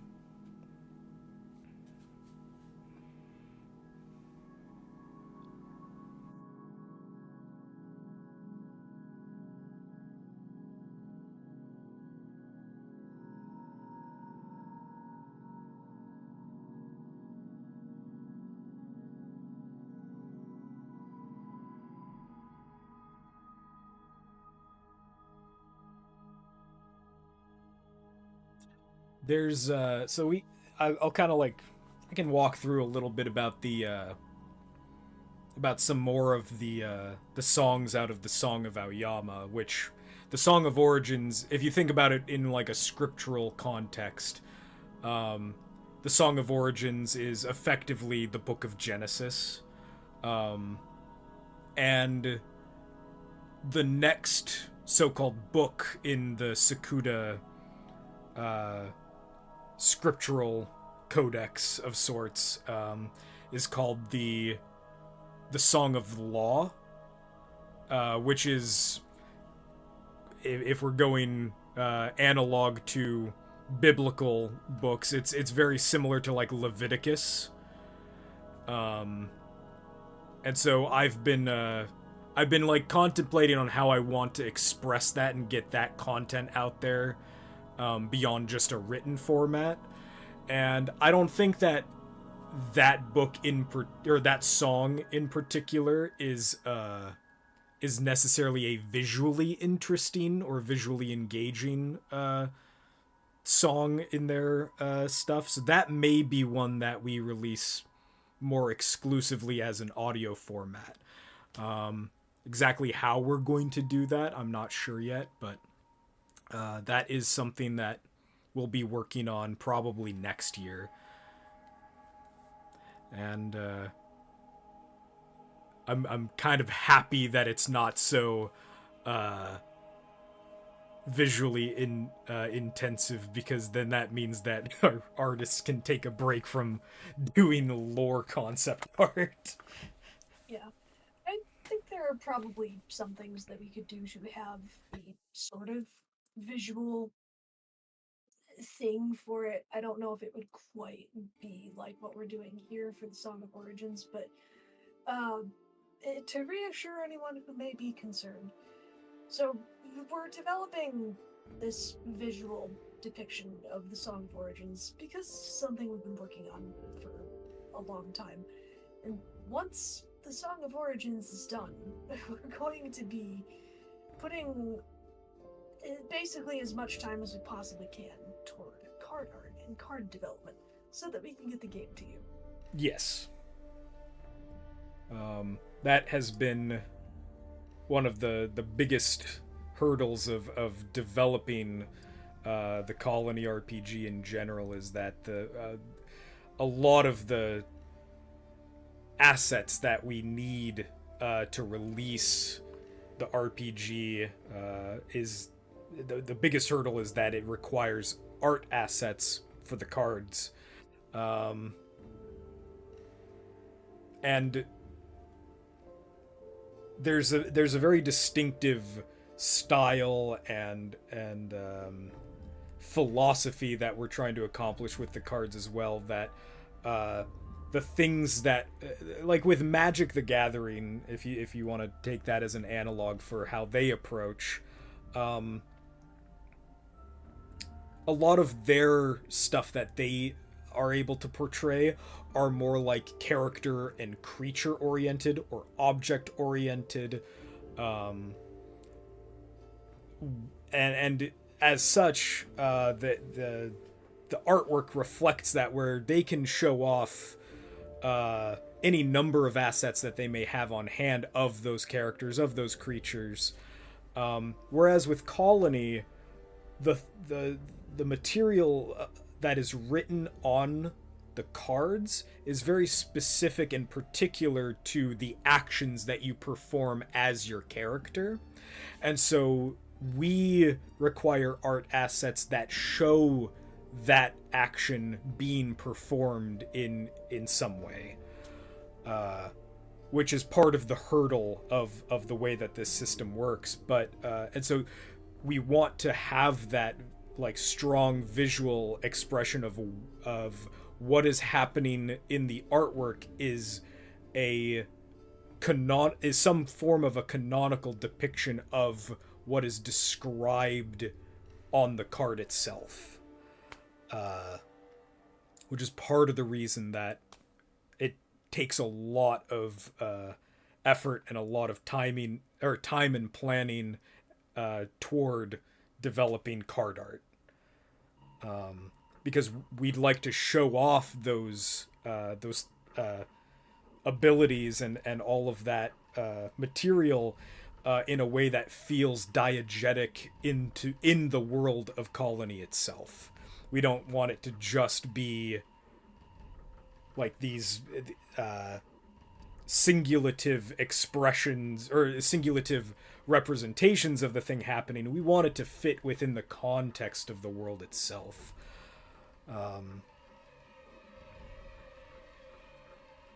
So that's part of the reason why we can't just, because we do have a large swath of concept art developed for Colony already, but it doesn't necessarily mean that we can use all of it specifically for our individual cards. Not to say that we aren't trying to reuse, reduce, and recycle as much as we can, but that is a more particular drawback to the way that we've developed the game and the way that we're stylizing the game.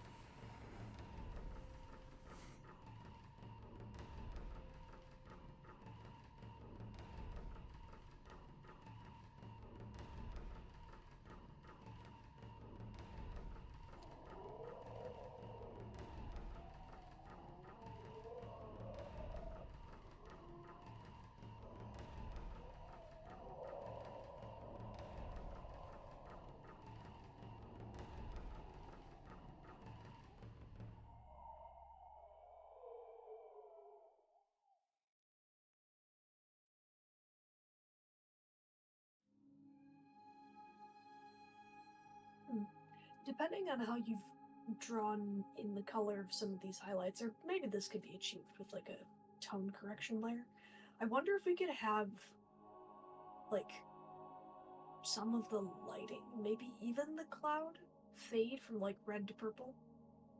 Thinking out loud more than anything.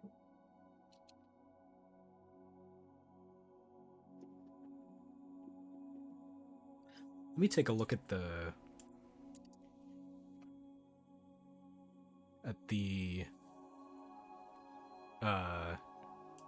shot by shot description. Mm-hmm.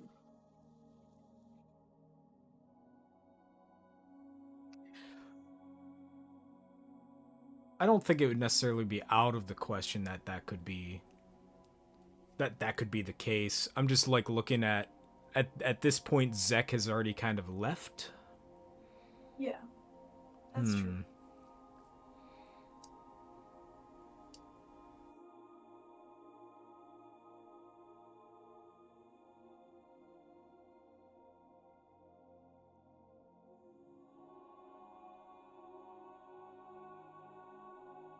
It's an interesting notion that you bring up, though, that like, and like also talking about the way that Perps interpreted the more ethereal nature of the Asatari, where they do have like this almost ethereal billowing vapor that they can take as one of their forms.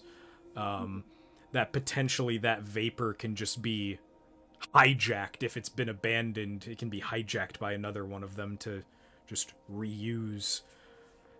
It's an interesting idea. Mm-hmm. Although, given what Perp was saying about kind of wanting to make the cloud more emblematic of Sue's gentle nature. Mm-hmm. Yeah, like I said, just thought. Yeah. Pretty spitballs.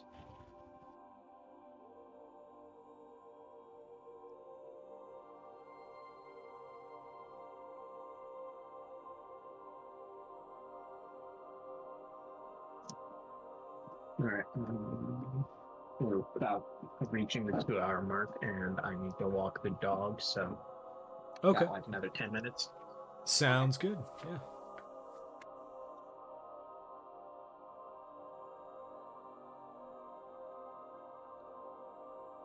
So you heard it here. If you guys have any lore questions, you got 10 minutes, folks. Mhm.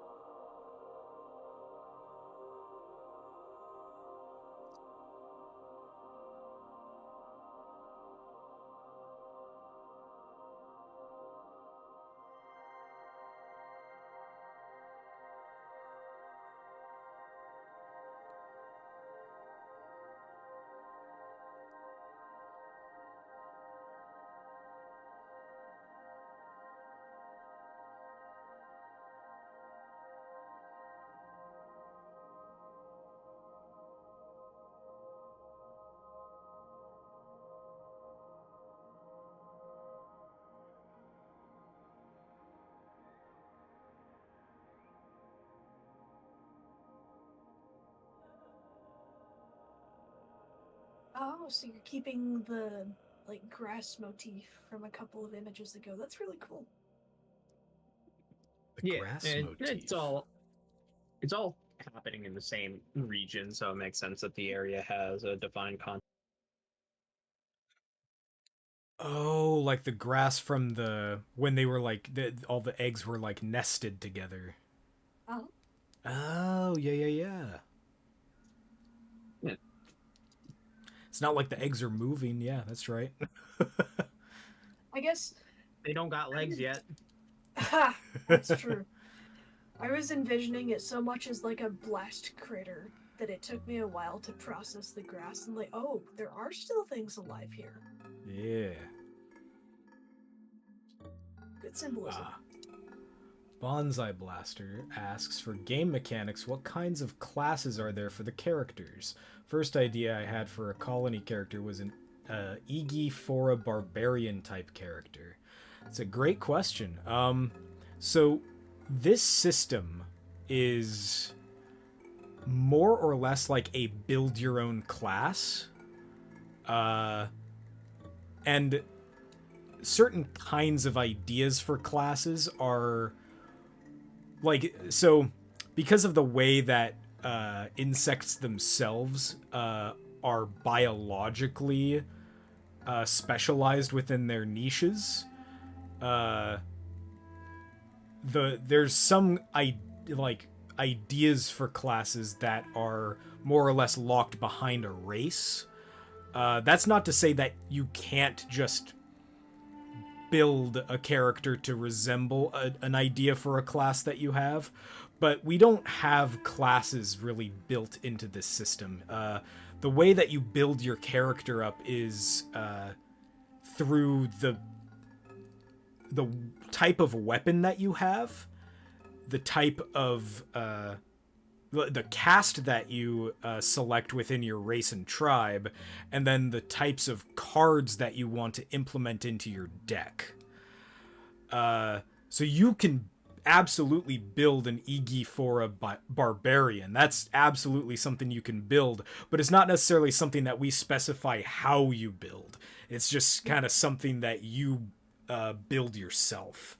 And you'll experiment with how to better build your barbarian out of the cards available to you, and how you want those cards to interact with each other. Different combos that you can use to make that to do what you would like to do. For instance, Fora are great for if you wanted to build like a barbarian, because Fora are one of the races that can use the Rush instinct cards. So Rush is a way that you consume sugar to go into a frenzied, heightened, aggressive state.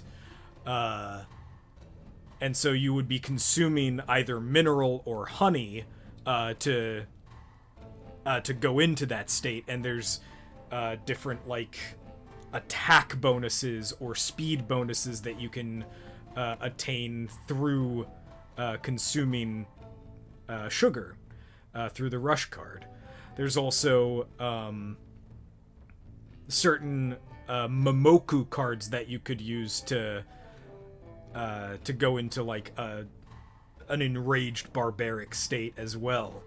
Momoku, of course, being the pheromone. So you would literally expel a pheromone out of yourself to hype yourself up and get into like a brutal barbaric rage mode.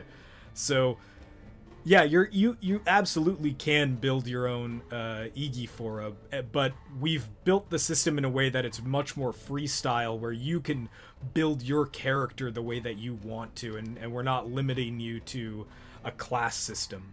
We've even built this system so it doesn't even really have levels. You naturally progress through performing skills and through role play, and you build up your character gradually over the course of a story to gain access to more and more cards and more abilities.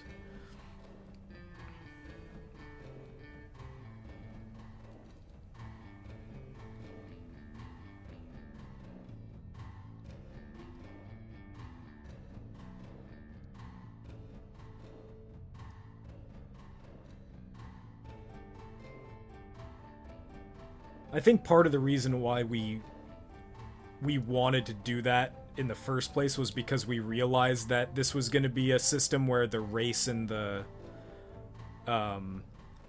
classes, so to speak, were going to be so inherently tied to each other that we wanted to create more free form and customization with the rest of how you build your character. For instance, Fora, for the most part, are much more better geared towards stealth, and use social stuff. So you benefit from having a lot of Fora in your party if you go about that route. And it's so there's we have an idea. We have a trait family within the cards called clusters that are different ways that you can link up with other fora and stuff like that. And so there's a ton of different ways that you can develop play styles for different kinds of parties, different philosophies of how you want to play. And I think that's one of the cool strengths about the system that we've been building, is that it is more open-ended, despite the limitations of the biological actuality of these species.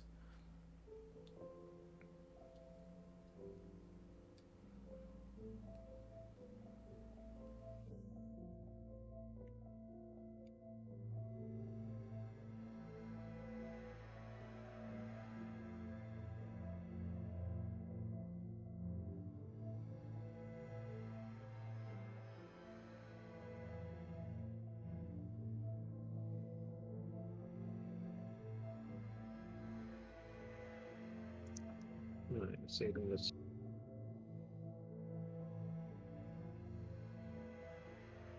Excellent work today, Perp. Thank you so much. Yeah, it's beautiful. Now I can finally turn off push to talk, and my space bar can no longer reach all the way to the opposite side of the message. Hey, there it goes.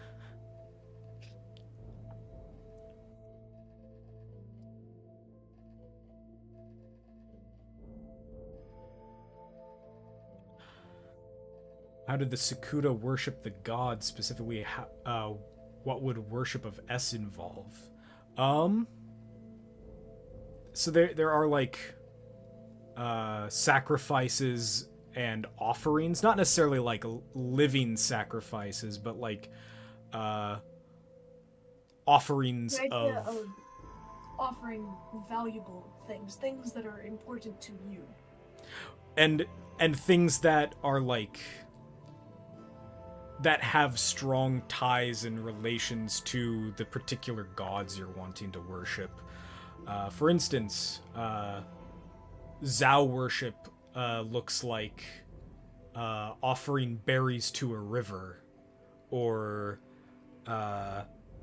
Lu worship looks like offerings of pollen to a brood of Sakuda eggs, things like that. S worship specifically is more in line with like following the law that was put out by S, which we can get into more of when we come to the Song of the Law. Hint, hint. And there's and because the ultimate aspect of S worship is that all creatures kind of inherently do revolve around worshiping S simply by interacting and living within the ecosystems which he provides for. Because the way that they view S is that S is the sun. And so in this interesting way that we've interpreted it, S is like a sun god and they're sun worshippers, which is a very, very common trope among, or not necessarily a common trope, but like a common thing that a lot of early tribal civilizations do. And then they start, as they develop more intricate worship systems, they start conflating, or not necessarily conflating, but incorporating their sun worship into their further developed cultures and religious worship. But these guys are still very early on. They're still early developed. They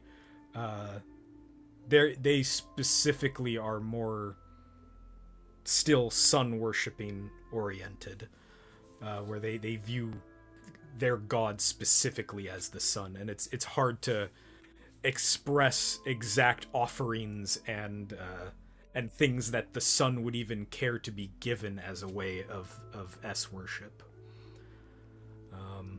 But yeah. And do you think you're gonna call it there, Perp? Yeah. Okay. Well, thank you everybody for coming out and watching us today. Happy New Year. We hope you have a great one.